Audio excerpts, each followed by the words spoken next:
Estância.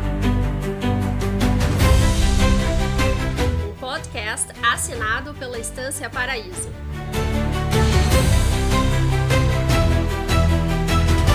Sou Vitória Mércio e junto com meu irmão Tomás, somos a 10ª geração da família no bioma Pampa.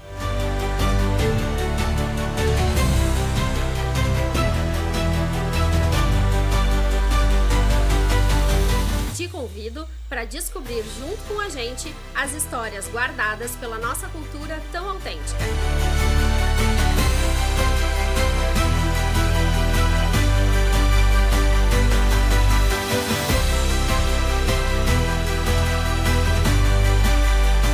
Abre um vinho e te aproxega.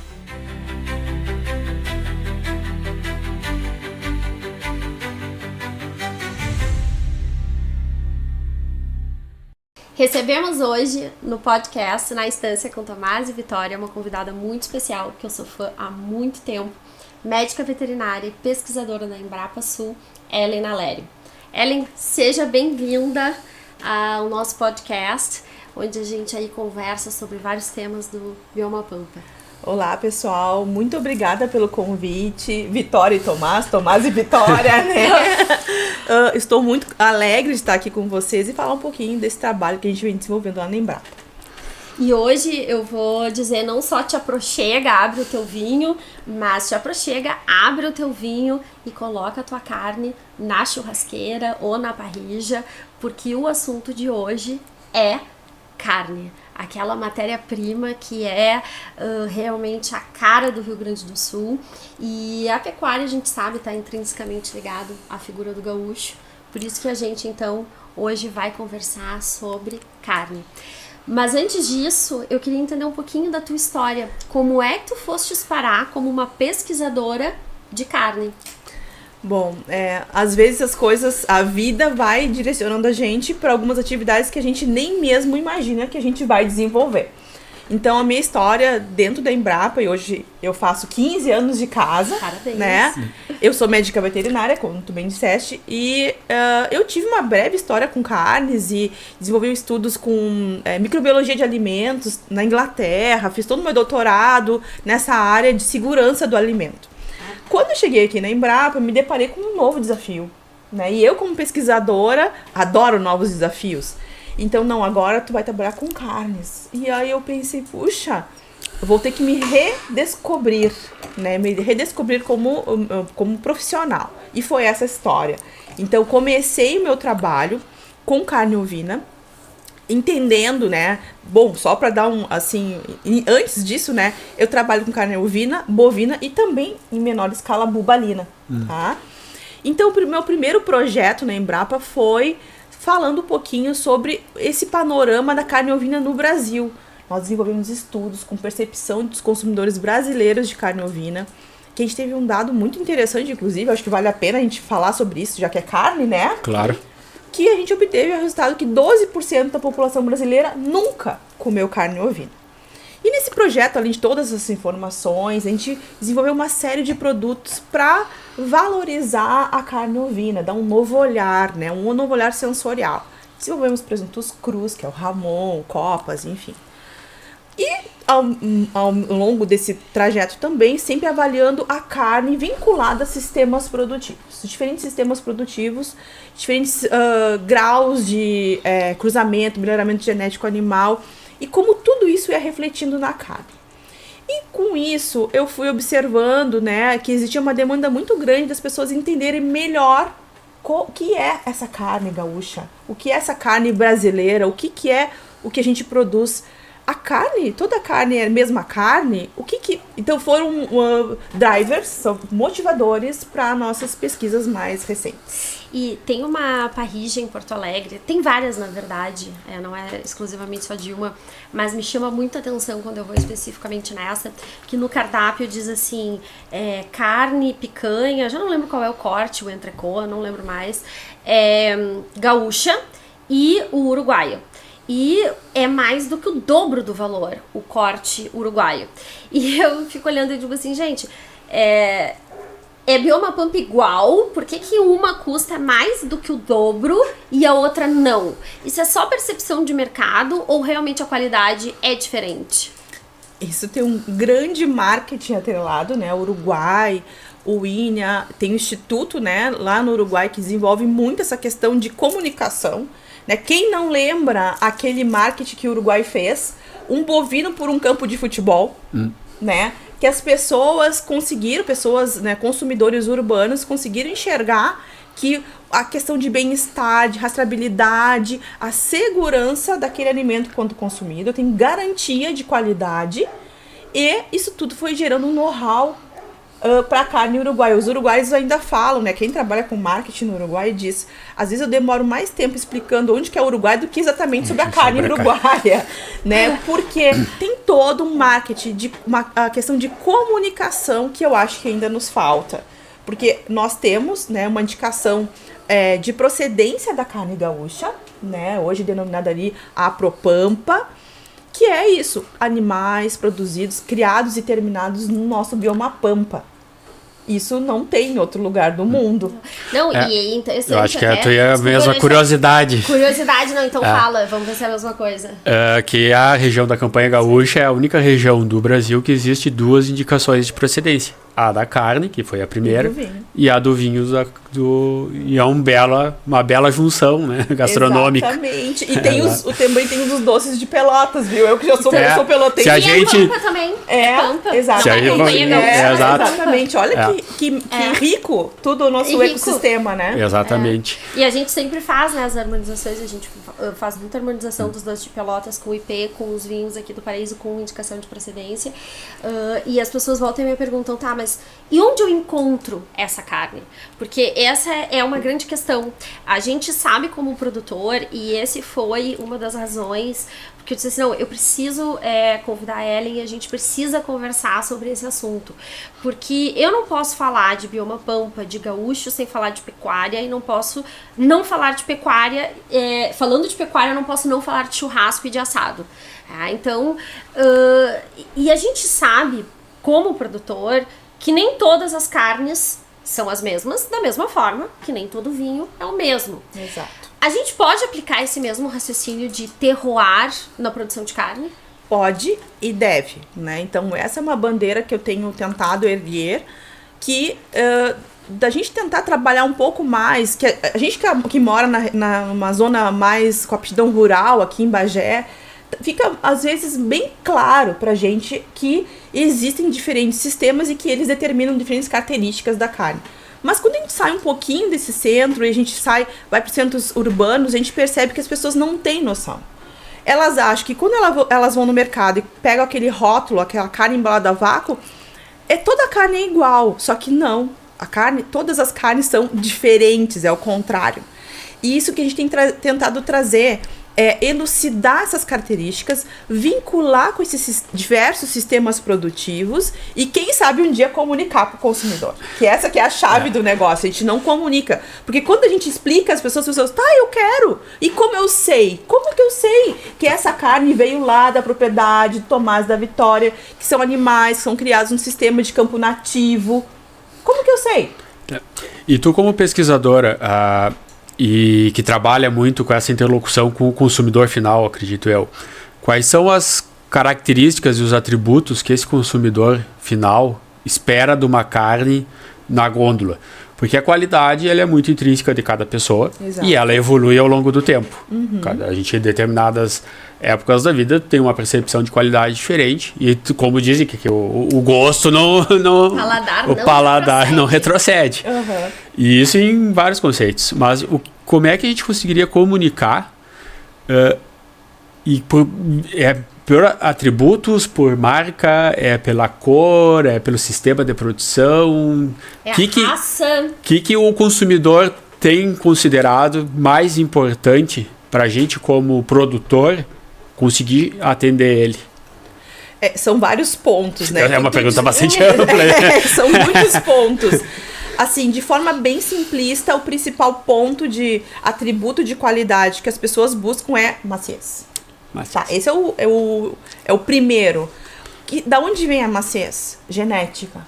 né? Isso é um privilégio nosso e hoje, não somente exclusivo nosso, da genética. Antigamente, nós gaúchos, nós nos vangloriávamos que nosso sistema produtivo é diverso, nós somos detentores de genética privilegiada.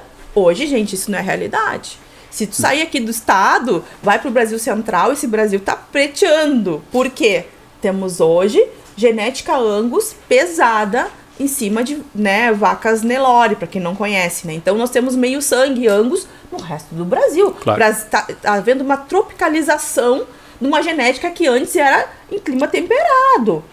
Então, quer dizer, genética não é exclusividade nossa. Claro. O que mais nós temos para comunicar?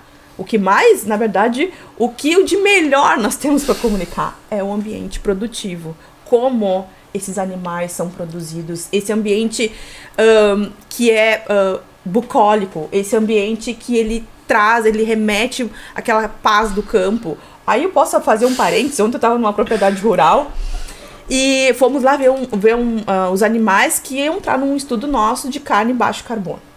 E aí o produtor rural, ele queria chamar os animais pra gente ver. Ele parou a caminhonete dele no meio do campo, ligou uma música bem gaudéria, no volume altíssimo, e veio todo mundo. Todo mundo são os bovinos.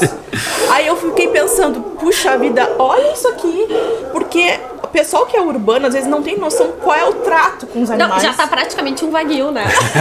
Aí vem... É a música clássica, mas estão chegando. Aquele gado, porque eles são curiosos, eles vêm vindo, assim, pela vontade própria, que esse é o bem-estar animal. Ou seja, a gente produz animais em condições de bem-estar animal, utilizando o nosso campo nativo, que é o caso de vocês aqui.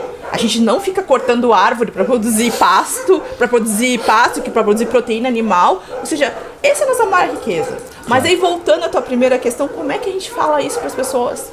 Como é que eu, Ellen, chego no supermercado, uma boutique de carne, olho aquele rótulo e digo, olha, essa carne aqui veio lá do Tomás e da Vitória. E tem muita carne hoje em dia que vem de fora no Rio Grande do Sul, né? Muito. A gente acha que a carne... Bom, nós somos grandes produtores de pecuária, então na nossa cabeça a carne que a gente está comprando no supermercado é uma carne gaúcha. Só que, na verdade, essa carne está vindo do Centro-Oeste. E aí a pessoa às vezes não tem, ela não tem como identificar a origem dessa carne. Não né? tem, porque muitas vezes esse animal pode vir carcaça, né, já tão abatido, e de CIF para CIF, vamos dizer assim, Sim. do mesmo nível de inspeção, ele consegue fazer toda a desossa e embalar como sendo daqui, né? Então, não necessariamente tu olhar o CIF Bagé, digamos assim, Exatamente. vai ser uma carne Bagé. Produzida no Rio Grande do Sul. Então, Tomás, o que tu estava me perguntando antes, essas informações perpassam obrigatoriamente por um sistema de rastreabilidade animal, né? Que inclusive, o nosso estado está tentando elencar isso como uma das principais bandeiras que a gente tem para até mesmo acessar novos mercados premium, porque a nossa carne brasileira, né, e vamos falar de Brasil, nós somos grandes produtores, grandes exportadores, porém, produzimos carne commodity. Né? E aqui no nosso estado, com todo esse know-how, né, esse saber fazer, nós temos um grande diferencial que não é valorizado. Ele está entrando na vala comum. E eu vou te fazer uma pergunta, talvez te aperte um pouquinho.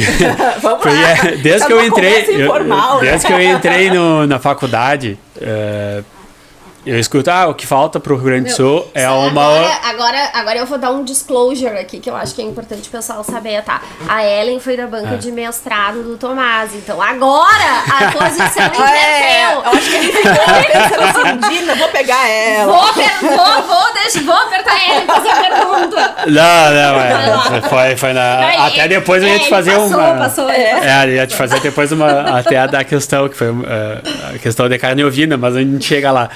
Porque assim, eu entrei na faculdade, fiz mestrado, doutorado, e aí eu vejo que a conversa de sempre, isso aí são 11 anos de estudo, no meio acadêmico, e indo a eventos e coisas, falta a organização da cadeia produtiva da carne bovina. Enfim, eu trabalhei no Nespro, o Júlio Barcelos, ele é um que bate muito nisso. Quando é que nós vamos conseguir essa organização da cadeia pecuária gaúcha para conseguir comunicar? Porque isso aí não é uma iniciativa que tem que ser do frigorífico, na minha visão. Ele é uma parte disso. Exatamente. Exato. Entendeu?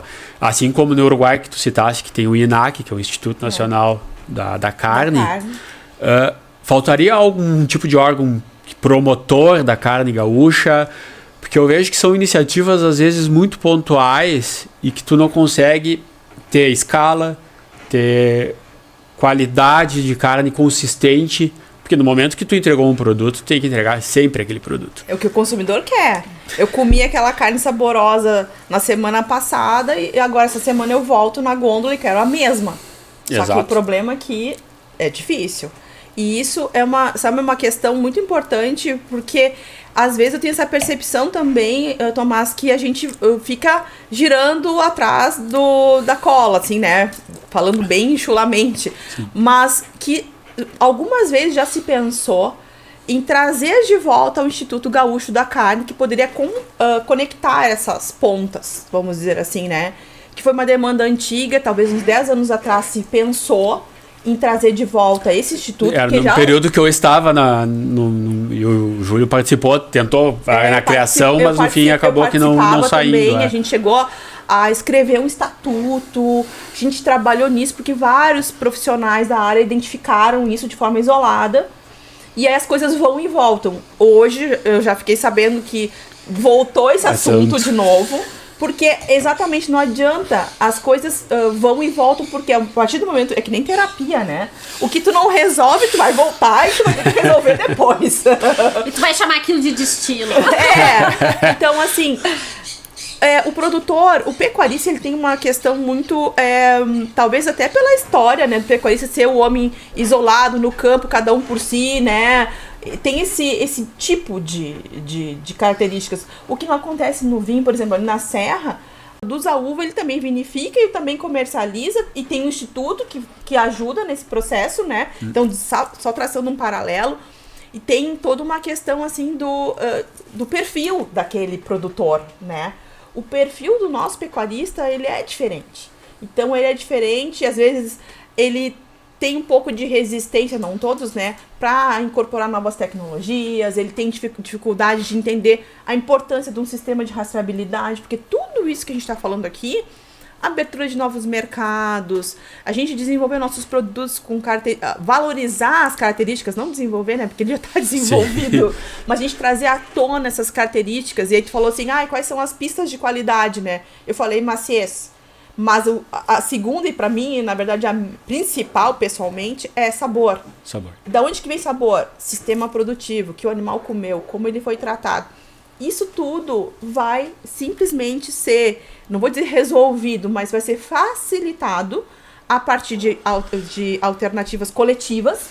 E por isso tem associações, né, grupos de produtores. Aqui no estado nós temos a Apropampa, temos as Estâncias Gaúchas, temos a Aproxima, que é dos campos de cima da serra. Então, produtores, eles vêm se organizando. A Aliança do Pastiçal retornou o programa de carnes deles também. Exatamente, né? A Aliança. Então, assim, temos grupos isolados trabalhando, né, tentando valorizar seus produtos, mas que a gente enxerga que como uma alternativa coletiva de valorização do produto, né, regional, né, no Sim. caso gaúcho, como uma deveria questão algo, de estado, digamos exatamente, assim, né? Algo que faça aquela coisa, seja transversal a tudo isso, né? Eu acho que é super importante a gente frisar a relevância desse trabalho, talvez o Estado puxar, não como uma medida assim de governo, e sim de Estado, né? Que aquela iniciativa permaneça, independente de quem está governando, né? Então, para mim, isso seria o básico da gente evoluir.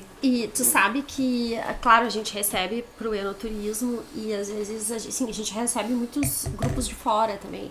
Vem gente de São Paulo, de Minas, do Nordeste, do Norte do Rio Grande do Sul.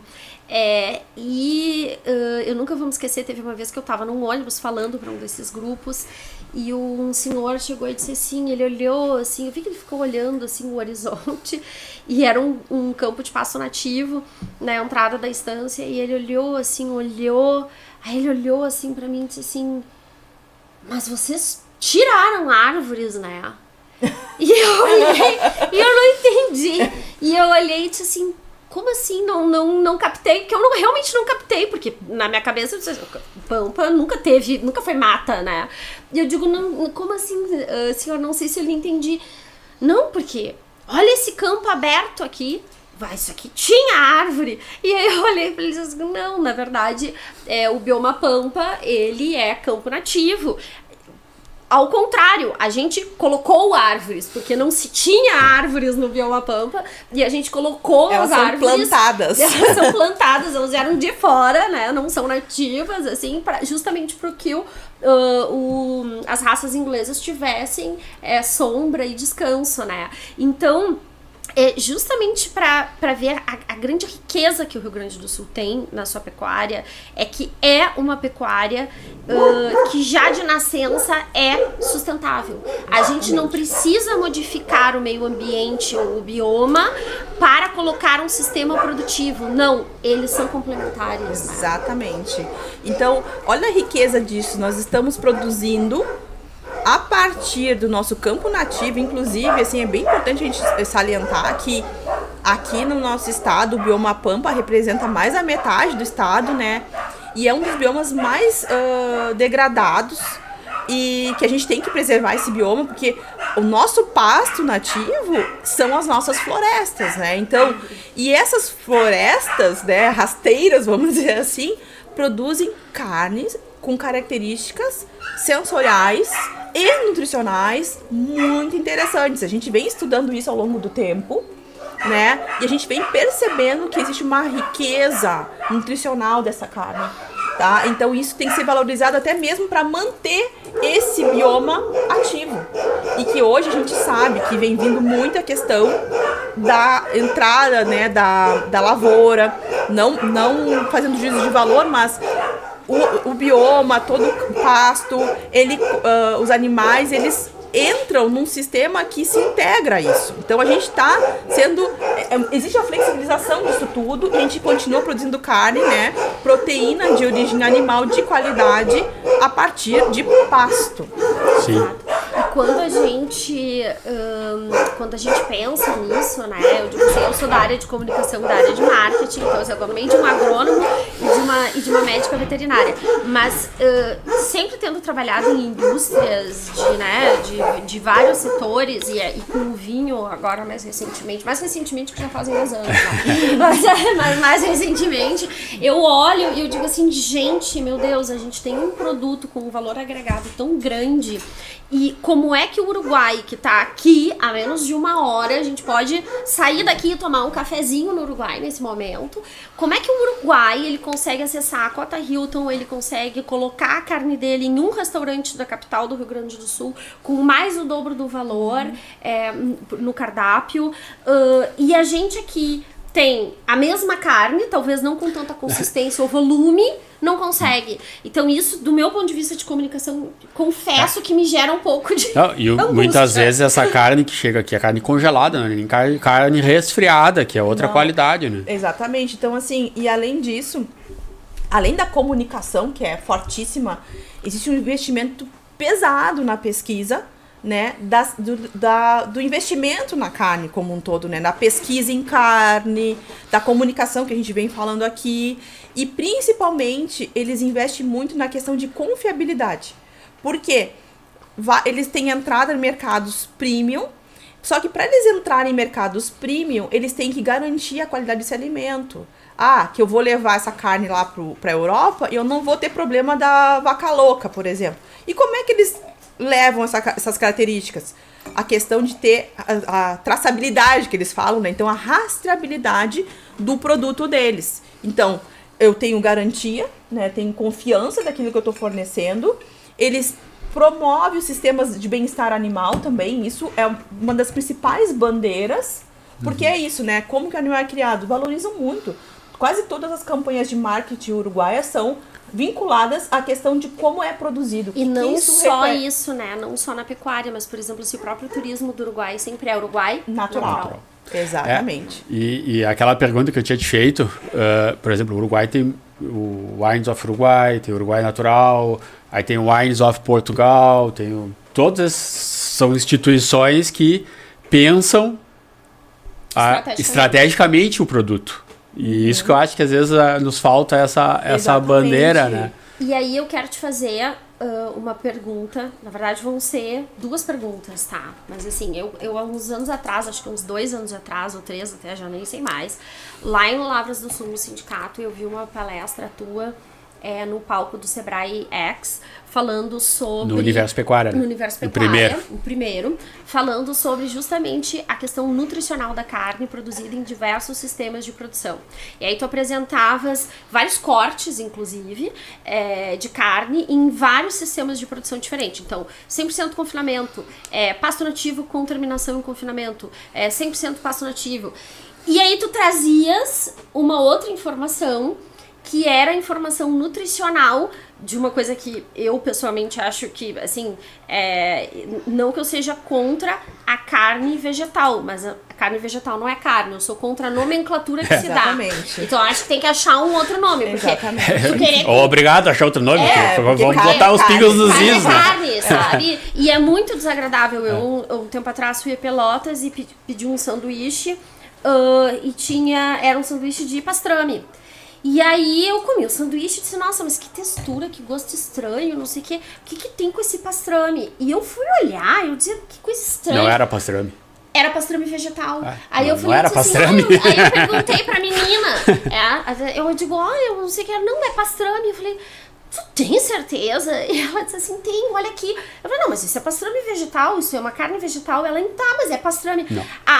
O nome que eles tinham registrado com a marca era pastrame. Aí eu digo, gente, isso chega a ser até um contrassenso, entendeu? Isso chega a ser enganação. Eu falei, eu me senti enganada, porque se eu soubesse que era um pastrame vegetal, a minha expectativa não ia ser a expectativa de sabor e maciez do pastrame feito de carne. Eu gosto da carne, então pra mim eu talvez não comesse aquele pastrame. Exatamente. Ou provasse, não ia estar ok. Mas eu queria que tu me apresentasse aqueles dados nutricionais. Isso é muito interessante. Então, como eu comentei antes, né? Nós, ao longo dos anos, a gente vem desenvolvendo vários estudos vinculados aos sistemas produtivos e à qualidade dessa carne como produto final. E esses dados que tu comentou, exatamente, é uma propriedade rural que ela tinha 5 sistemas produtivos na propriedade. Então complexo. Foi muito interessante porque eu não peguei assim, era lá na região da Aproxima, inclusive. Então eu não peguei assim em vários locais, era no mesmo local, mesmo ambiente, animais com uma mesma genética, tá? Então isolava aqueles fatores de confundimento. Claro. E nós tínhamos ali desde o campo nativo, porque lá naquela região dos campos de cima da serra, eles também têm campo nativo. Claro, né? Campos de cima, a gente esquece, né? Eles têm. Então, a gente começava com o campo nativo melhorado, e o campo nativo melhorado tinha uma sobressemeadura de espécies, e também tinha uma questão de entrada de fazer calagem, até chegar a confinamento, que a gente comenta assim, que é aumentando a tecnificação, que aumenta o aporte energético para o animal. Mas esse estudo especificamente, ele foi desenhado para os animais ficarem prontos para abate com o mesmo tempo. Claro, até para comparar. Para comparar. Então, os animais que eram confinados, eles ficaram pouco tempo em confinamento. Uhum. Então, não tinha muita gordura da carne deles, tá? Em termos de gordura, eram 5 sistemas, né? Desde os animais que estavam pastejando o campo nativo até os que estavam confinados, eles tinham em torno de 3% de gordura. O de confinado tinha 4% de gordura na carne. Qual é a carne? Contra filé bovino, tá? Sem aquela capinha de gordura, que é a gordura subcutânea. Por que esse corte? Por que esse músculo? Cientificamente falando, é um músculo de eleição para a gente traçar comparativos com o estudo que o Tomás fez, outro estudo que a Vitória fez. Então, eu preciso ter o mesmo termo de comparação com o mesmo corte. Bom, então a gente percebeu que todos os sistemas, naquele delineamento experimental ali, eles produziam carnes com baixo teor de gordura, 4%. E, gente, vamos abrir aqui um parênteses, tá? Quando vocês vão ao nutricionista, se vão, o que ela diz pra vocês? Vamos comer um peito de frango. Uhum. Vamos comer um peito de frango sem pele. Alguém recomenda comer carne bovina com um potencial altamente sacetógeno? Não. E quantos % de gordura tem o peito de frango sem pele? Não sei te dizer. Não sei também. Chuta. Acredito que já seja mais do que a carne bovina. Não, em torno de 3%, ou seja... Mesma coisa? É a mesma coisa. Mesma coisa, gente. É aquela coisa meio desmaiada, E aí, né? pra Não, mulher, depois, nada contra as aves, mas tu tem que temperar porque não tem sabor Não hoje tem em dia. sabor. Né? Aí vamos falar de...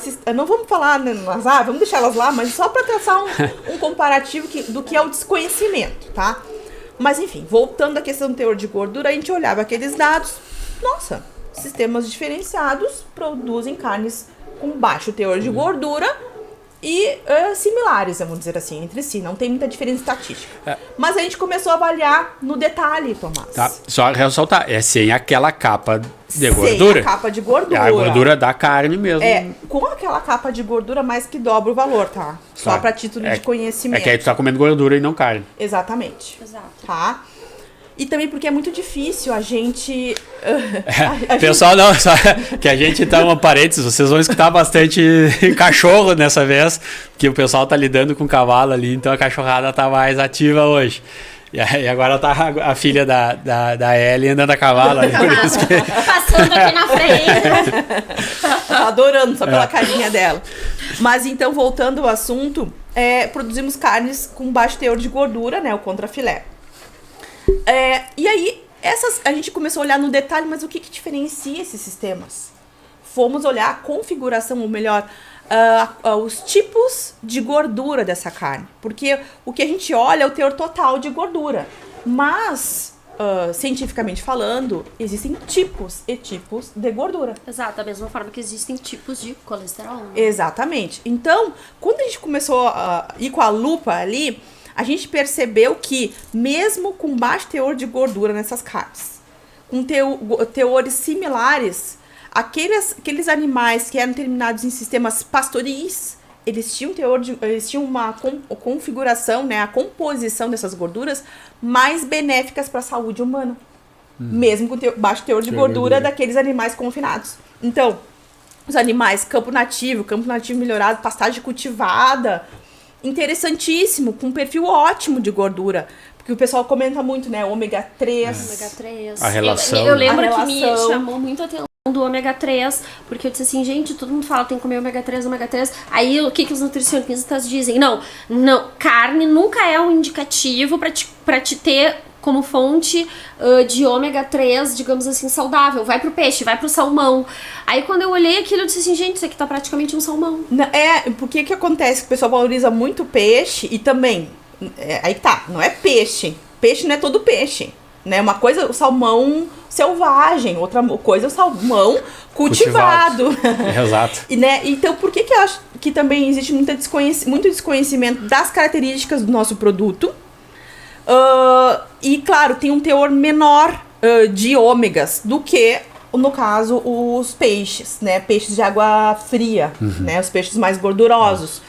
Mas também uma informação relevante que as carnes bovinas, né? Os de ruminantes, na realidade, eles têm um composto que chama CLA, que é um ácido linoleico conjugado, que só tem em ruminantes, leites e carnes. Que ele é muito importante para a saúde humana. Ele atua com efeito protetor contra câncer, anti-inflamatório. E o mais relevante, nesses animais desses 5 sistemas criados ali, né, lindeiros, vamos dizer assim, os animais de campo nativo, eles tinham mais que o dobro do que os confinados. Desse composto. Né? Então, uma informação muito relevante que a gente percebe que, na verdade, e de novo, né, nem toda carne é a mesma carne, na verdade, são bem distintas. Claro, é a mesma coisa, por exemplo, os compostos fenólicos no vinho. Então, tem vinhos que têm mais fenóis do que outros. Isso pode variar com a casta e também com o local de produção daquele vinho, né? Climas mais quentes, mais frios. Mais quentes, mais frios, isso depende, porque é justamente uma reação da planta de proteção. Sim. E aí tem vinhos que são tem compostos secundários, são né? compostos secundários. E aí, claro, tem vinhos que tem mais, tem menos, e isso vai variar de casta, e dentro da mesma casta, isso varia também de região para região. Exato. Outra informação relevante, né, da gente levar em consideração, que no caso dos azeites, né, o pessoal fala muito que são gorduras boas, né? O ácido graxo, né, o tipo de gordura mais relevante no azeite é o ácido oleico. Que é, na verdade, também, o ácido oleico é o que mais tem na carne bovina também. Só que acontece, no azeite, o oleico, ele tá em torno de 70% a 80% dos ácidos graxos da composição. Na carne, ele tá entre 40% e 30%, dependendo do sistema produtivo. Ou seja, também o pessoal fala, mas tem muita gordura saturada na carne. Tem, mas nesse caso, a mais importante, a que tem maior quantidade, é gordura monoinsaturada, que faz bem para nossa saúde. Né? Então, é super relevante essa informação. Claro. Meu Deus do céu, eu acho que a gente tem que falar, eu não sei quem é que faz os rótulos, assim, mas essas informações nutricionais acho que nem o frigorífico consegue fazer isso. Não. Essa tabela. Porque Não. eu acho que quando chega tudo junto, talvez, né? Eu acho que é muita informação na gôndola do supermercado.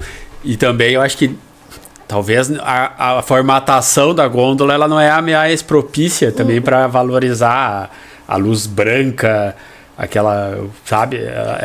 Teria que ser diferente, eu acho. Eu acho que tem uma questão também. Vamos dizer assim, a experiência da compra da carne. Também de legislação de rotulagem. Isso são várias coisas que a gente tem que rever. Porque, por exemplo, se eu tiver um QR Code, aponte aqui e veja como que essa carne foi produzida, né? Eu nem sei como é que tá agora, até devo para vocês, mas tem muitas informações que eu não posso vincular no rótulo. Né? Então, por exemplo, essa carne é rica em ômega 3. E se eu disser que ela é rica em ômega 3, eu tenho que comprovar que ela é rica em ômega 3. Claro. Né? Então, por isso, assim, que quando chegar no frigorífico, por que eles não vão poder ressaltar essas características, aí, dada também as limitações da legislação, quanto o que vai de rotulagem, né? O rótulo tem que ser sempre aprovado pelo sistema de inspeção, né? Então, ele precisa ser comprovado. E é aí que entra o nosso trabalho. Na comprovação, a base científica para a gente mobilizar políticas públicas, a base científica para a gente trazer informações idôneas de que determinados sistemas produtivos produzem essas determinadas características e aqui nós vamos valorizar. E nessa apresentação, eu lembro que tu me falavas, e foi por isso que eu fiz aquele comentário do pastrame, né, da carne vegetal, que além da pegada de carbono da carne vegetal ser muito maior do que das carnes de carne, efetivamente, né? Não só isso, mas os compostos nutricionais e as proteínas, elas não eram iguais, ou seja, não adianta tu substituir, não, eu não como carne, mas eu tô comendo uma carne vegetal, então eu estou tendo as minhas proteínas. Não, as proteínas são diferentes, não é? Totalmente. E são complementares, ou seja, não é que tu tem que tirar uma coisa ou outra, tu tem que ter o vegetal, obviamente tu tem que ter então, a proteína animal, né? Primeira coisa, termo certo, não é carne vegetal, é proteína vegetal. Já é. Tá, primeira coisa, né? Vou começar do início. É verdade. Proteína vegetal. A proteína vegetal, ela foi lançada como uma estratégia, tu que trabalha com marketing, é mais um produto. A gente como consumidor adora novidade, adora produtos novos, eu vou provar o produto novo.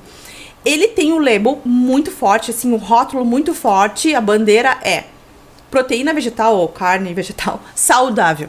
Eles vendem saudabilidade de um produto que é com saudabilidade duvidosa. Por quê? Porque se a gente for ler a composição da carne, em termos de macronutrientes, o que são os macronutrientes? São aqueles nutrientes que aparecem no rótulo. Gordura, proteína, água, né? Inclusive a carne, o componente que mais tem na carne é a água. Tá? Então, 75%, 72% é água, depois é proteína. E o componente que mais varia é a gordura. Então, esses produtos análogos, né, as proteínas de origem vegetal, elas foram desenhadas para terem a mesma composição de macronutrientes. Ou seja, se a nossa carne bovina tem 5% de gordura, ela vai ser desenhada para ter no mínimo, quer dizer, no máximo 5%. Eles querem saudabilizar o produto. Então, eles produzem com menos gordura. Tentam não colocar muita gordura saturada. E aquilo é uma receita de bolo que eles vão fazendo. Porém, né, estudos profundos, né, demonstraram que quando uma pessoa consome uma carne, né, carne bovina, carne de ruminantes, vamos dizer assim, e uma proteína vegetal, o efeito no nosso organismo é totalmente distinto, porque no final das contas a pessoa está comendo vegetal. E a crítica da comunidade científica é: se você quer comer vegetais, como vegetal não processado, porque esse produto ele é vendido com atributo de saudabilidade, no entanto, é um produto altamente processado.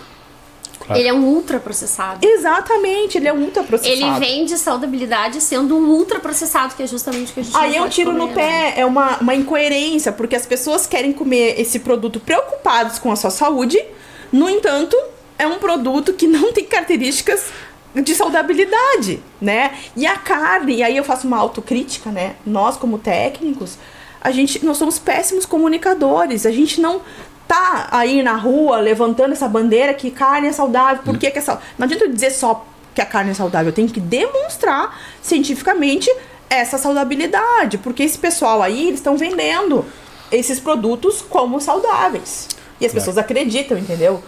Eles acreditam, compram com essa alegação de saudabilidade. Então fica a dica: carne, salada e azeite de oliva. Esse é um bom prato. E uma taça de vinho. E uma taça de vinho. E aí eu vou te fazer uma outra pergunta em relação à impressão digital da carne gaúcha, porque aqui a gente estava falando sobre criação de um instituto para carne gaúcha, sobre os sistemas de produção e que as carnes têm baixa gordura independente, que os compostos nutricionais são muito bons, que é um produto natural, que é né? Então, assim, tem uma série de benefícios e atualmente a gente às vezes até tem medo. Eu tenho medo de dizer que eu sou pecuarista, porque hoje eu tenho medo das críticas, né? Eu digo, meu Deus do céu, eu vou ser atacada.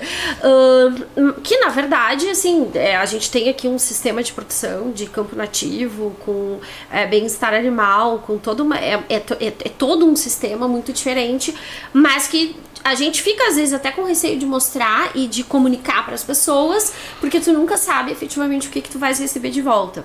Mas voltando à questão, né, o vinho ele tem terroir e tu disseste que a carne também tem que ser pensada em termos de terroir.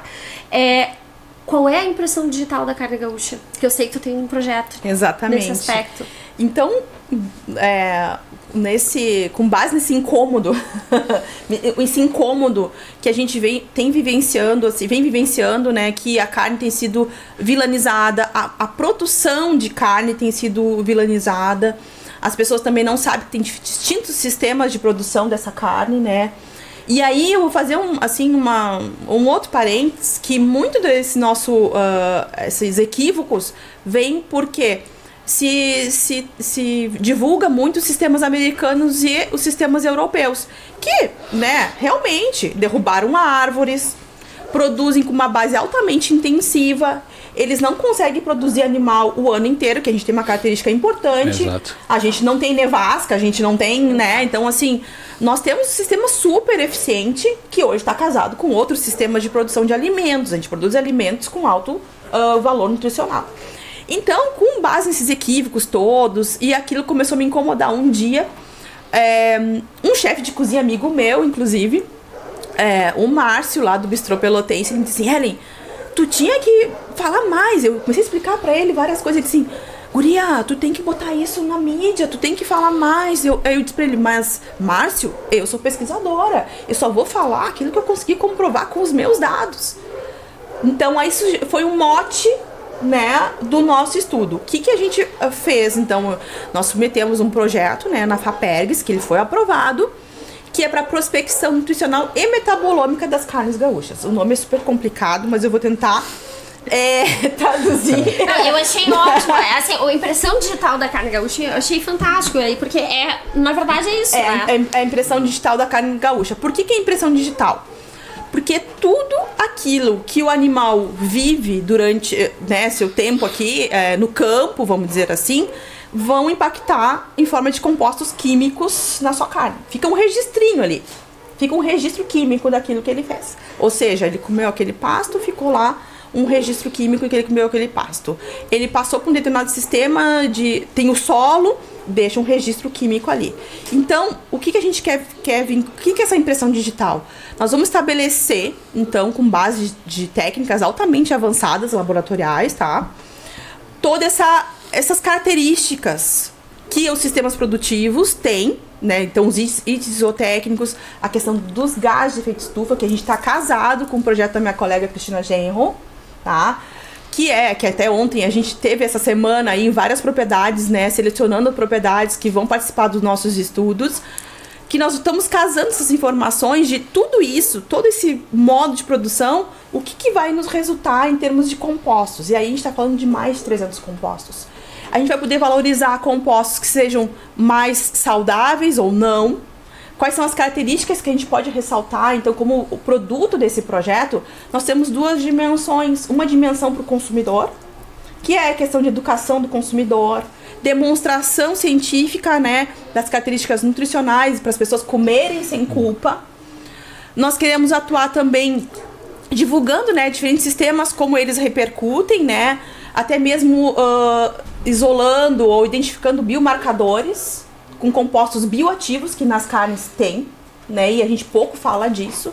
E numa segunda dimensão seria a agregação de valor e formação de política pública. Política pública, a gente só pode mudar coisas fazendo com política pública. E nós da Embrapa, nós temos esse poder, vamos dizer assim, de chegar lá, olha, esses aqui são meus dados.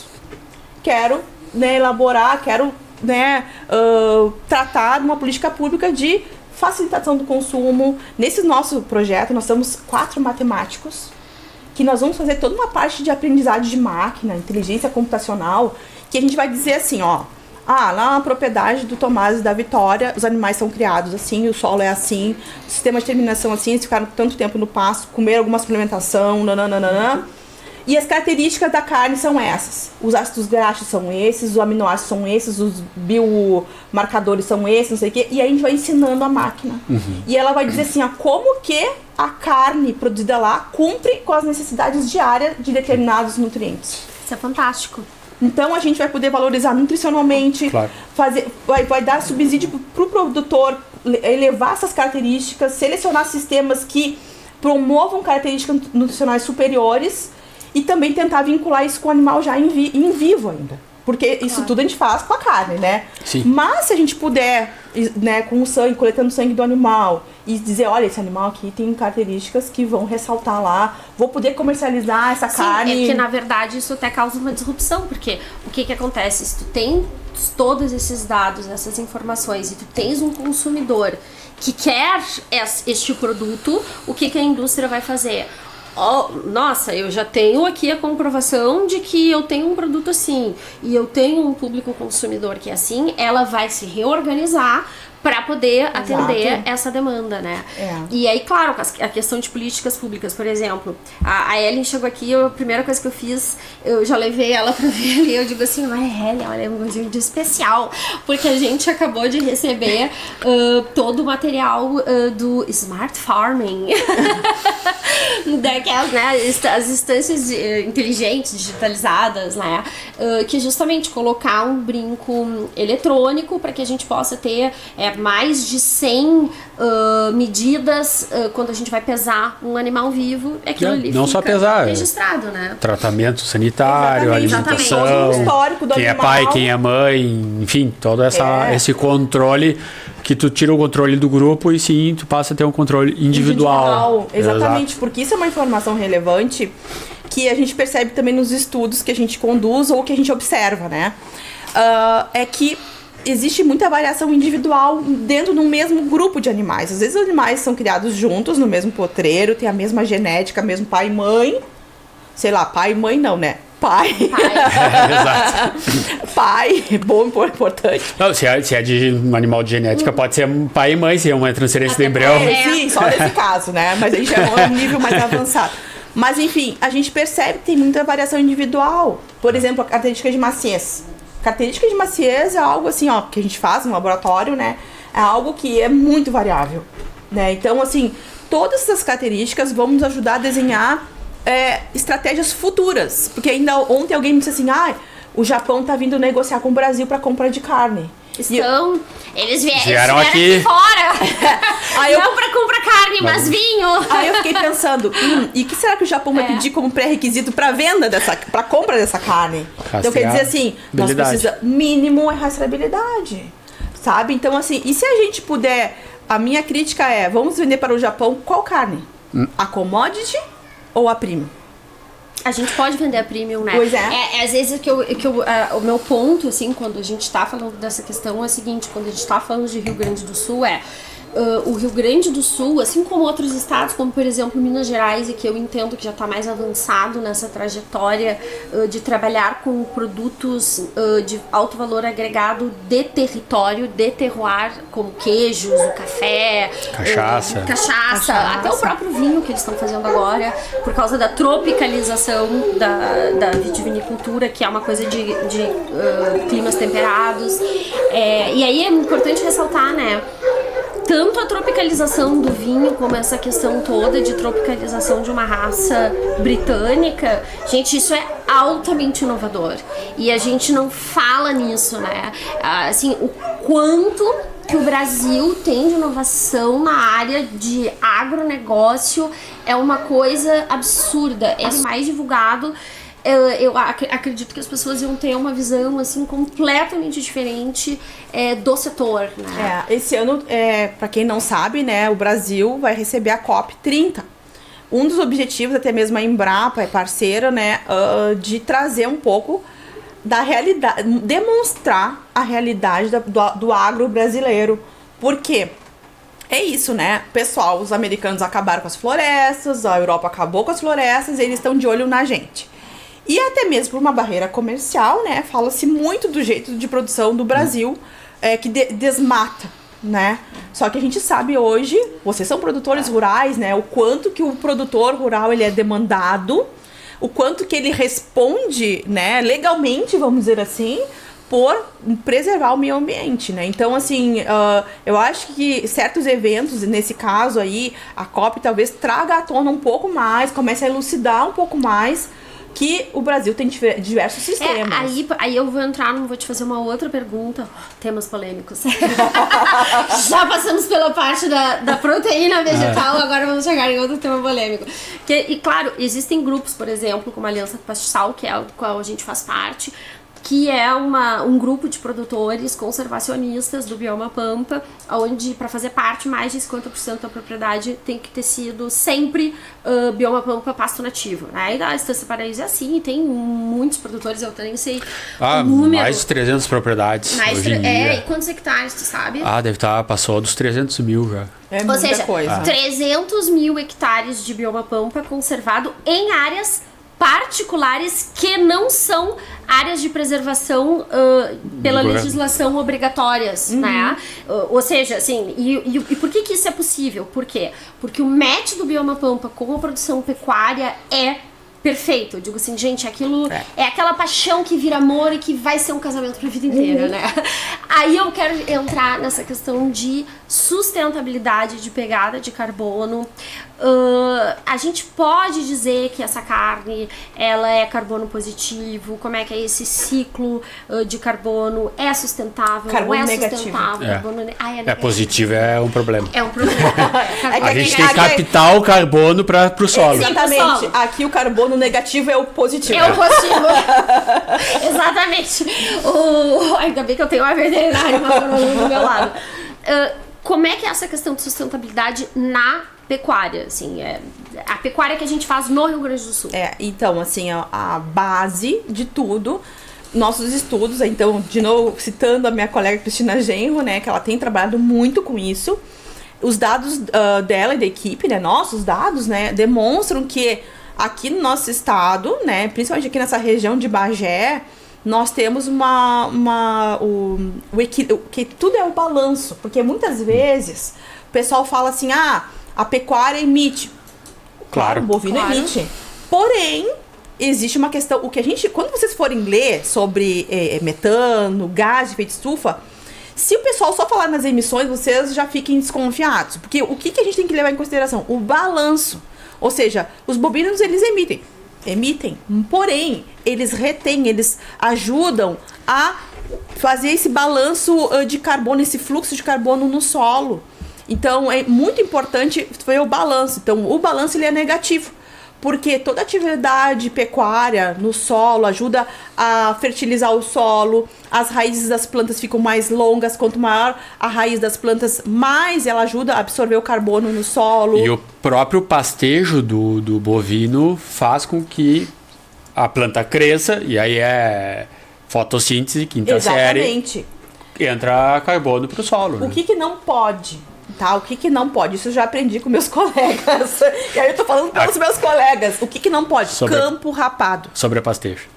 Tá? Então, assim, campo rapado, né? Que é então aquele campo raso que não tem massa foliar, não tá sintetizando, não tá fazendo fotossíntese.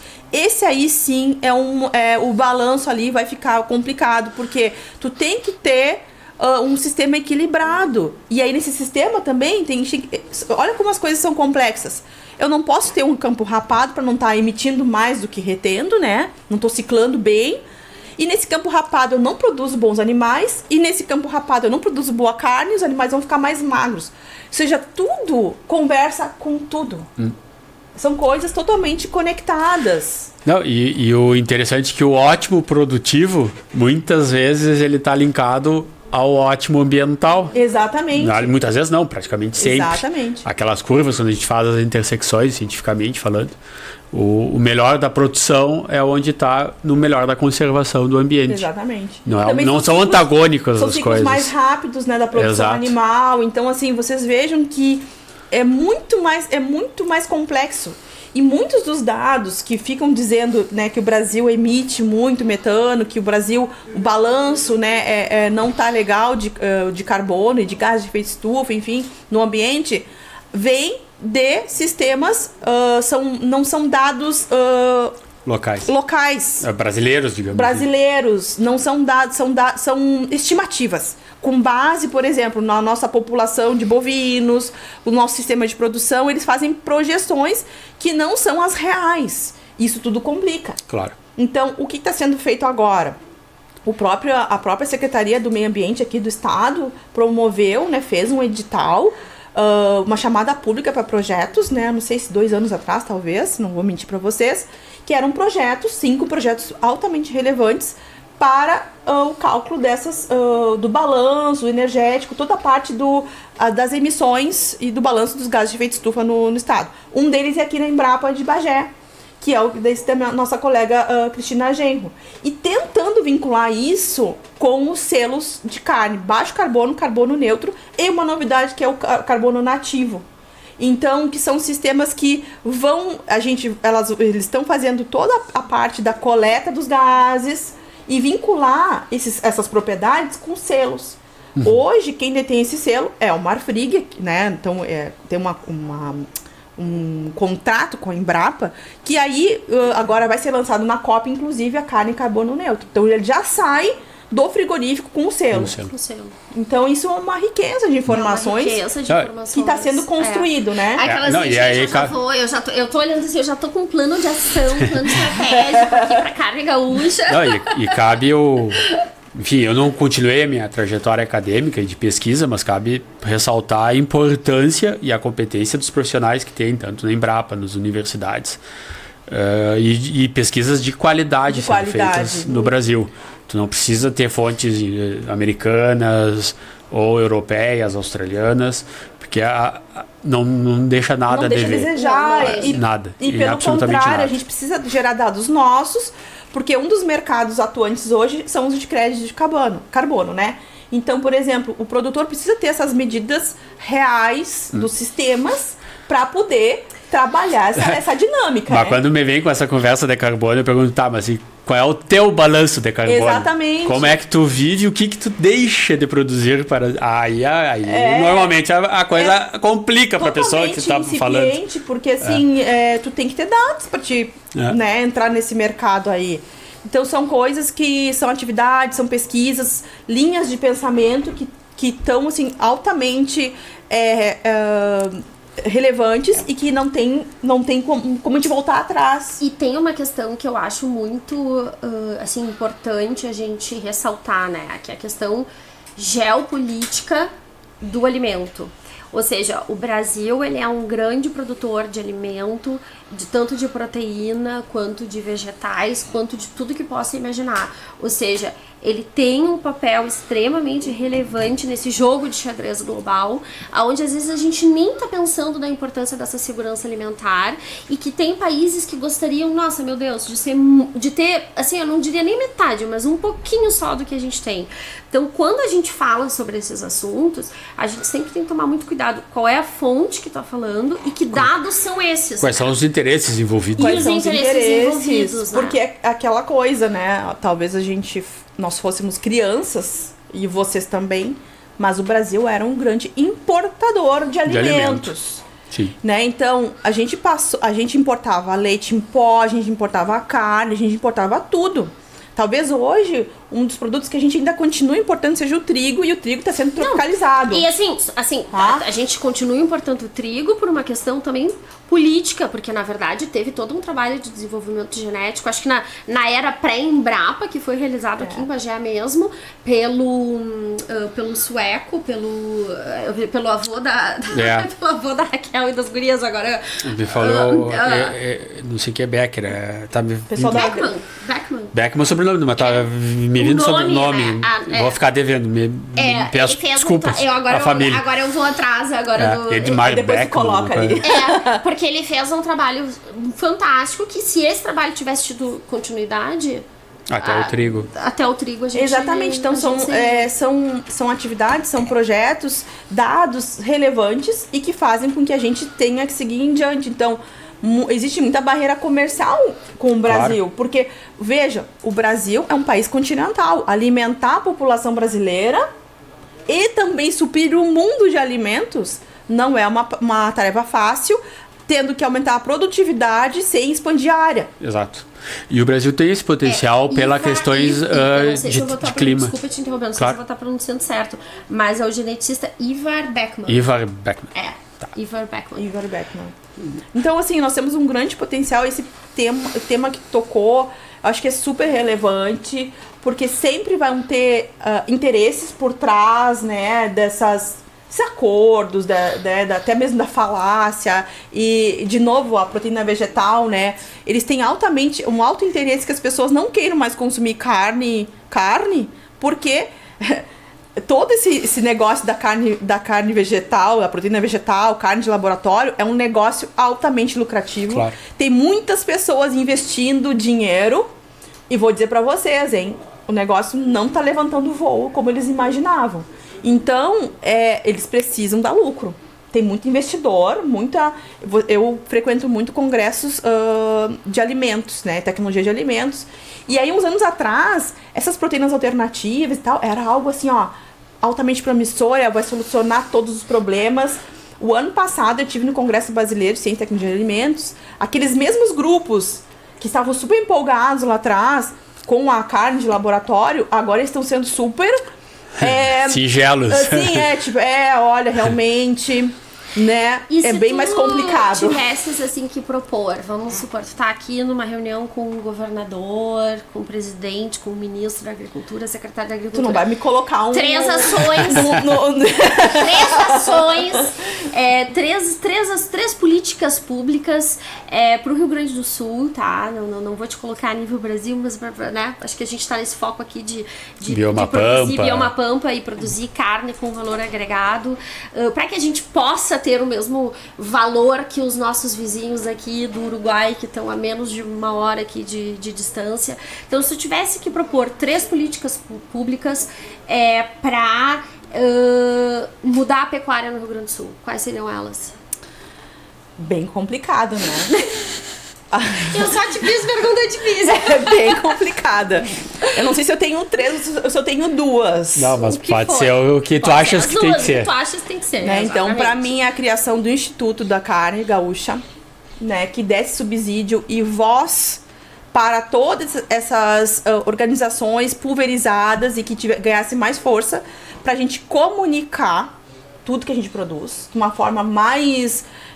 igualitária, né? Porque às vezes a gente percebe que tem alguns grupos que estão conseguindo obter bons resultados e que outros vêm atrás e não tem tão bom resultado, né? E até mesmo para regrar algumas coisas que às vezes existe muito descompasso entre os elos da cadeia, né? Então, o pessoal que produz, o pessoal que tá ali processando, que são os frigoríficos, tem uma briga gigantesca nisso, e talvez alguém dentro, que fosse um instituto que comunicasse melhor com esses 3 elos. Então, produção, o processamento, né, da carne, e depois varejo, porque tem um desencontro, um descompasso disso. Que desse confiança para a cadeia toda. Exatamente, que desse confiança. E eu sempre digo, gente, o elo mais forte, o que deveria ser, é o setor produção. primário, a produção. Se o produtor cruzar os braços hoje e dizer não vamos produzir mais, e aí? Cadê o resto? Não, assim, eu até consigo imaginar o gaúcho sem o cavalo. Mas né? sem a carne. Mas e sem a carne? Como é que vai ser o aroma de Porto Alegre num domingo de Grenal? Isso é importante também salientar que em torno de 80% da carne que a gente produz aqui, nós consumimos também, né? Claro. Mais ou menos é quase tudo Quase abastecimento tudo, interno.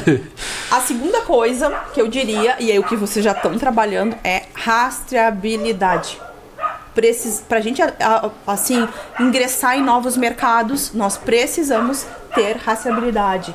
Eu percebo que os produtores têm muito medo da rastreabilidade. Porque talvez lá atrás... Atrás foi uma tentativa que deu errado, né? Lá atrás isso gerou um trauma.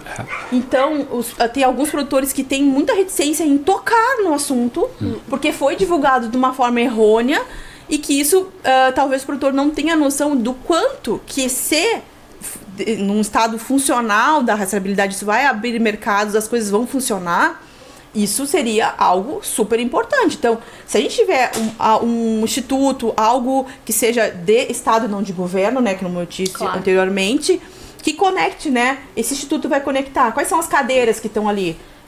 A pesquisa, o setor da produção, o varejo, os frigoríficos, que esses entes conversem. Por um bem comum, que é o nosso produto. Então, dentro com a rastreabilidade. E aí, o terceiro seria a parte da comunicação e educação de consumidor, que eu acho que entraria dentro do Instituto. Precisamos... Gente, eu digo às vezes lá na Embrapa, eu falo assim, se eu parasse de escrever projeto, eu ficasse uns 10 anos só escrevendo todos, seria ótimo, porque a gente tem as informações. Nós temos. Tá na hora de a gente começar a demonstrar o que a gente produz. E isso custa um dinheiro. Custa um dinheiro. E para isso que é importante ter uma estrutura. Exatamente. Para poder suprir isso, né? Claro. É que aqui nem a própria eu vejo assim que tem muita similaridade, talvez. E aí tu me corrige se eu estiver errada, mas eu acho que a carne ela vai fazer o caminho que o vinho já fez. De trabalhar essa questão de trabalhar mais o indivíduo, de trabalhar mais o território, de trabalhar mais dados e de trabalhar essa comunicação de consumo para consumidor final. Exato. Né? E aquilo que eu comentei com vocês ali, né, nas coxias, vamos dizer assim, é que nós somos muito bons em comunicar para os nossos parceiros, né, por nossos similares, mas a gente não comunica para quem realmente importa, vamos dizer assim, né, que é o nosso consumidor urbano, que a gente não comunica direito nem com o pessoal da nutrição humana, o pessoal não sabe as características do nosso produto. Porque uma nutricionista hoje, em geral, e alguns médicos também, né, o que eles leem? Tabelas nutricionais americanas, que não refletem a nossa característica de produto aqui gaúcho, né? Então, são inúmeras frentes que a gente deveria atacar. E então acho que nessas 3 estratégias aí seria um bom ponto, um bom início. Um bom início. Um bom e polêmico início. Um bom e polêmico início, E de repente uma escola aí de formação de sommelier de carne. Eu sei que a gente tem o primeiro, que ele é aqui de Bagé, inclusive. O André. O André Madruga. O ano passado, inclusive, nós tivemos uma experiência super interessante. Acho que vale a pena falar. Claro. Que foi no Universo Pecuária. Nós tivemos um primeiro concurso de carnes. E esse concurso foi um concurso com análise sensorial. Então, nós éramos pessoas conhecedores de carne, né? Avaliando diversos produtos ali. Então, a gente avaliava tanto o aspecto global do produto, ele cru, a carne crua. Então, a cor da carne, a cor da gordura, a aparência geral. E depois nós degustávamos, né? Foi muito interessante, porque, claro, isso tudo às cegas, né, gente? Então, tudo isso às cegas. E foram premiadas essas carnes, com base no sabor. E aí, uma das carnes que foram premiadas foi uma carne que veio do sistema de pecuária regenerativa. E que, assim, os animais são tratados como entes da família, que são... e que é isso que a gente precisa comunicar. Sim. Porque, o que eu comentei antes com vocês, tá lá o produtor rural chamando seus bovinos, né, pro rodeio com música. Então, essa questão de bem-estar animal é totalmente relevante.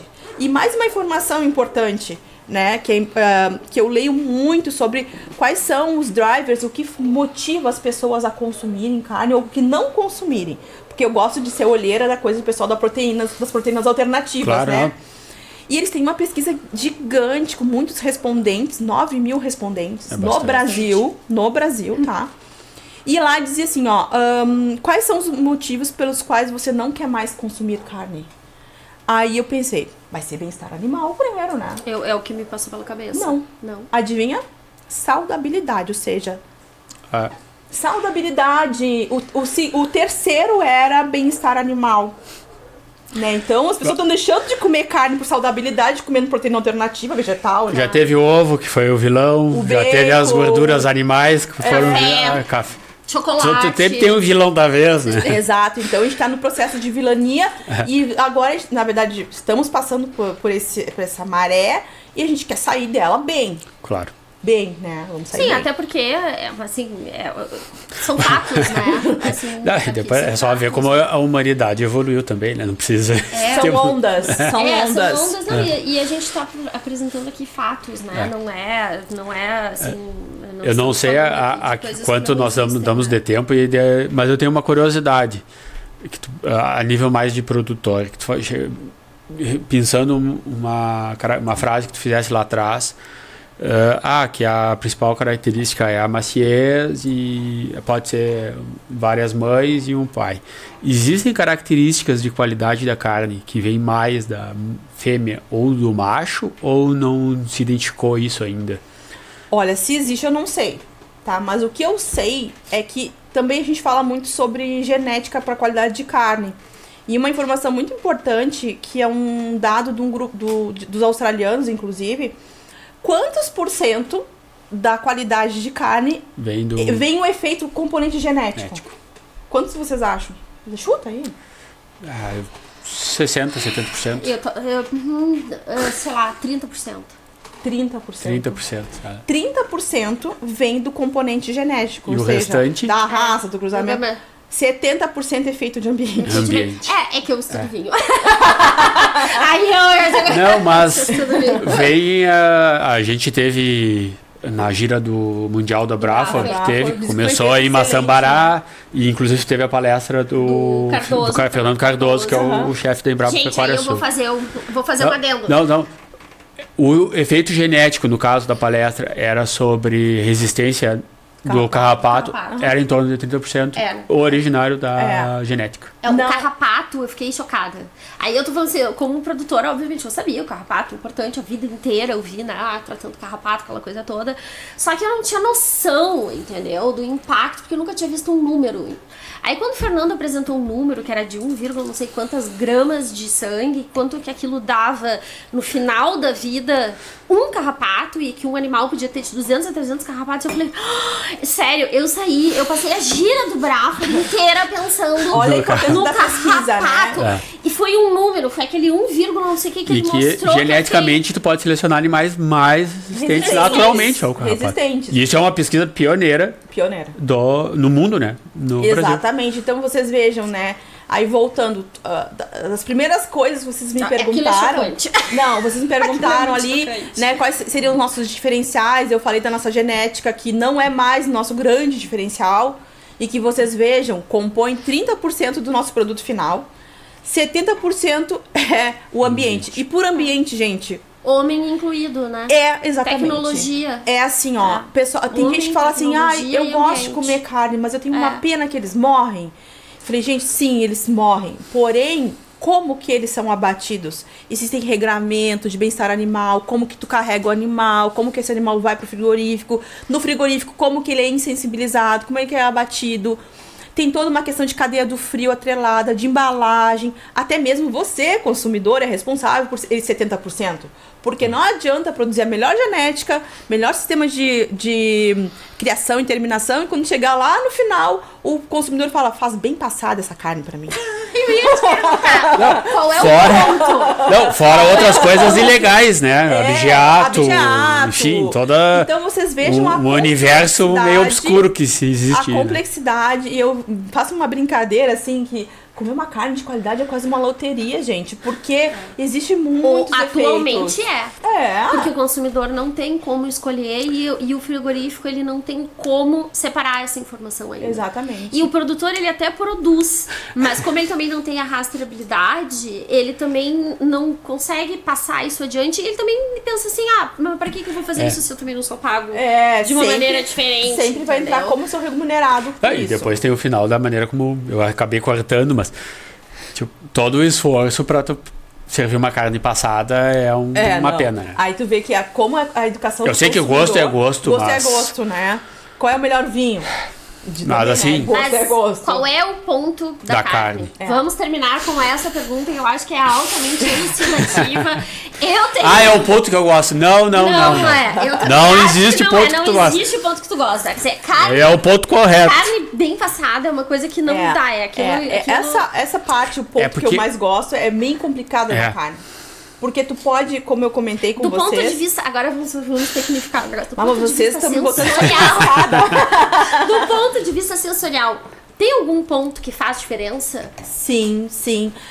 Nós realizamos análises sensoriais aqui na Embrapa de Bagé, tá? E nós seguimos todo um compêndio, né? Preconizado pela Sociedade Americana da Carne, que nós assamos as carnes, todas elas com termômetros internos, né? Do bife. Dependendo da carne, é 70 ou 65 graus Celsius. E tem que ser padronizado todos os provadores que são treinados. Tem 10 anos de treinamento, nossos provadores. Eles são treinados e então, assim, eu não posso passar esse ponto. Por quê? Tá? Eu não posso comer carne crua. Porque, o que acontece? Se eu vou comer carne crua, qual é o gosto da carne? Vai ser um gosto salino. Sim. A carne começa a demonstrar sabores e desprender aromas com um processo químico do aquecimento, né? Eu só vou conseguir liberar esses compostos voláteis com esse aquecimento. E isso começa a acontecer acima de 45 graus Celsius. Então, eu tenho um aquecimento... tem uma reação que se chama Maillard, né, que é a caramelização dessa carne e ela vai desprender então essas características dos compostos voláteis. E quais são essas características? O tipo de gordura principalmente, tá? Uma reação que dá com a proteína, a gordura, enfim. Então o tipo de gordura que se formou, por isso que vem de novo o sistema produtivo que o animal comeu, vai formar tipos de gordura. Esses tipos de gorduras, quando aquecidos, vão desprender aromas e sabores. Eu não posso chegar uma carne a 80 graus, por exemplo. Eu vou começar... aquilo que era saboroso, eu vou começar a carbonizar aquilo. Ou seja, temos um limite. Temos um limite. 80 graus, entre 40 e 80 graus. E não é labareda... A gosto da pessoa. Não. Vamos pensando no churrasco, no domingo. Não é a labareda, brasa. Obviamente que a espessura... E o tipo do corte vai influenciar no tempo de preparo. Exato. E aí fica a dica que tem especialistas de assadores aí. Assadores, eu não sou, apesar de eu entendem bem disso, né? 2 anos pra atrás. Poder vir aqui no podcast e dar continuidade ao assunto. 2 anos teremos atrás. Teremos convidados na ponta, no assado. Eu não sou especialista, né? Mas eu acabei, já, junto com umas amigas, ganhando um concurso de churrasco aqui em Bagé. Olha aí, ó. O pessoal disse assim, como assim vocês ganharam? Mas a gauchada de Bagé perdeu. Aí, como assim vocês ganharam? Mas se elas não tivessem ganho. Aí eu disse, isso não é magia, é tecnologia. Porque conhecimento faz toda a diferença. A gente entende os processos. Nunca mais participei porque, né, assim, talvez eu não tenho a sorte principiante. Aí a pessoa tem que ter, né, aí tem que ficar obrigada depois a ganhar a tríplice coroa. Aí eu comecei a ficar intimidada, né? Mas assim, o que eu entendo na minha compreensão, né, que os bons assadores fazem, eles selam a carne, né? Então eles selam a carne e ali dentro mantém aquelas características, a suculência, o sabor, tudo ali dentro. E uma coisa assim, a gente poderia falar aqui mais 2 horas, mas assim, muito importante, gente. Se vocês compraram a carne embalada a vácuo, descongelada, não congelem em casa, por favor. No freezerzinho da geladeira, no freezer ali, isso destrói a carne. Porque forma cristais de gelo dentro da carne, que a carne é feita de células musculares. E tu comentaste que é 70% água. 70% água. E aí, dependendo de como tu congela, ou seja, a velocidade de congelamento, eu vou formar cristais de gelo que podem perfurar essas células. E no momento do descongelamento, que também pode ser certo ou errado, o que acontece? Aí sai todo aquele... O pessoal fala que é sangue, não é sangue, tá? Aquele líquido que era a suculência da carne. Aí tu perdeu vitamina, perdeu o sabor de carne e fica aquela carne emborrachada. E aí, às vezes, vai comer uma carne com uma genética boa. Ah, mas isso aqui era Angus, era élfico, era cruza. E aí, o pessoal acabou com a carne. Acabou. E pra tu ver como os hábitos antigos, às vezes, eram os corretos. Tu consumiu alguma coisa que tu comprou recentemente. Tu não precisa estocar alimento, graças a Deus. Antigamente até precisava fazer o rancho por outros motivos. Mas hoje em dia, tu pode comprar semanalmente a carne e consumir um alimento altamente nutritivo, com saudabilidade e que preserva o meio ambiente. Então agora, todo mundo que está nos assistindo vai poder abrir o seu vinho tranquilamente, fazer o seu churrasco tranquilamente e olhar para a nutricionista na próxima consulta e falar assim, não, mas a carne que eu consumi era uma carne gaúcha, portanto... de animais que pastejam. Aí a nutricionista vai olhar e dizer assim, mas de acordo com a tabela. Não, essa tabela é americana, vamos pesquisar na tabela da Embrapa Pecuária Sul. Gente... Ellen, muito obrigada. Eu gostaria de estar conversando contigo assim aqui. Eu que agradeço, mais. gente. Talvez tenha que ter eu adoro esse assim, futuramente um segundo round. Uma conversa dessa, regada a vinho, nossa. E assim, eu sou fã do trabalho dela, sempre que tem, assim, eu faço stories e posto e reposto. Eu agradeço, viu? Porque eu gostaria de postar mais, até às vezes eu penso, vou postar uma vez por semana, mas é tanta coisa, assim, que a gente não consegue, sabe? Manter a continuidade. E eu vou te convidar pra fazer o brinde da estância. Que foi criação. Me coloca mais vinho. Opa, perdão. O Marcos, que é um amigo nosso, um amigo da casa, o Marcos Schimpfberg, que criou esse brinde. Agora eu vou colocar pro meu. Gentilmente nos cedeu. E é o brinde que a gente sempre usa em todas as degustações e em todos os podcasts. Salut. Plata. E ganas de viver. E ganas de viver. Até a próxima. Até a próxima. Toma.